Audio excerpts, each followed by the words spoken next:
തോൽക്കാനുള്ള മനസ്സില്ല എന്തായാലും. ഓനെ കൊണ്ട് പോവുള്ളൂ. അത് ഞാൻ പറഞ്ഞതായിരുന്നു. ആ വാക്ക് അമ്മക്ക് വലിച്ചു കൊടുത്തിട്ട് അങ്ങനെ ഗംഗാവലി പോയാലിടാ ഉദ്ദേശിച്ചിട്ടില്ല അവനെ. ഞാൻ അപ്പളേ പറഞ്ഞു ലോറിക്ക് അധികം പരിക്കുണ്ടാവൂല, ക്യാബിന് അധികം പരിക്കുണ്ട്, ചിന്നിച്ചിതറൂല. എനിക്ക് ഉറപ്പുണ്ടായിരുന്നു ഓന ആ ക്യാബിന്റെ ഉള്ളിൽ ഉണ്ടാവും. ഞാൻ പറഞ്ഞതാ, ശരിയായില്ലേ? ഉറപ്പായിട്ടും ഓനെയും കൊണ്ടിട്ട് നമ്മൾ പോവുള്ളൂ. ആ ഒരു ഉറപ്പാണ് കുടുംബത്തിന് നൽകിയിരുന്നത്. അതെ, അർജുന്റെ അമ്മയ്ക്ക് നൽകിയ ഉറപ്പ് പാലിച്ചു. ഞാൻ അവിടെ എത്തിക്കൂ. കഴിഞ്ഞ 2 മാസം വലിയ ത്യാഗം സഹിക്കേണ്ടി വന്നു. തീർച്ചയായിട്ടും ഈ തെരച്ചിൽ വീണ്ടും വീണ്ടും പുനരാരംഭിക്കുന്നതിന് വേണ്ടി മുട്ടാത്ത വാതിലുകളില്ല. ഇല്ല.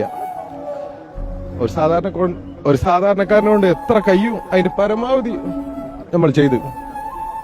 ഒരു ഡ്രൈവറെ കണ്ടെത്തുന്നതിന് എന്തിനു നിങ്ങൾ ഇത്രയേറെ മുന്നോട്ട് ഇങ്ങനെ സമ്മർദ്ദം ചെലുത്തണം എന്നുള്ള ചോദ്യങ്ങൾ പോലും പലവട്ടം നേരിടേണ്ടി വന്നു. സോഷ്യൽ മീഡിയയിൽ തെറ്റായ പ്രചാരണങ്ങൾ നടന്നു. പക്ഷെ അതിലൊക്കെ അതിജീവിച്ചുകൊണ്ടാണ് ഇപ്പോൾ ഈ ഘട്ടത്തിലെത്തിയിരിക്കുന്നത്. അതെ, തോൽക്കാനുള്ള മനസ്സില്ല എന്തായാലും. ഓനെയും കൊണ്ട് പോവുള്ളൂ. അത് ഞാൻ പറഞ്ഞതായിരുന്നു. ആ വാക്ക് അമ്മക്ക് വലിച്ചു കൊടുത്തിട്ട് അർജുൻ നമുക്കൊരു നഷ്ടം തന്നെയാണ്.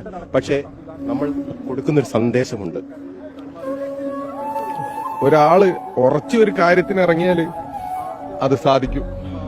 അതിന്റെ കൂടെ ആരുണ്ടായാലും ഇല്ലെങ്കിലും അത് സാധിക്കും. അത്ര ധൈര്യത്തിൽ നിന്ന, ആത്മവിശ്വാസത്തിൽ നിന്ന സാധിക്കും.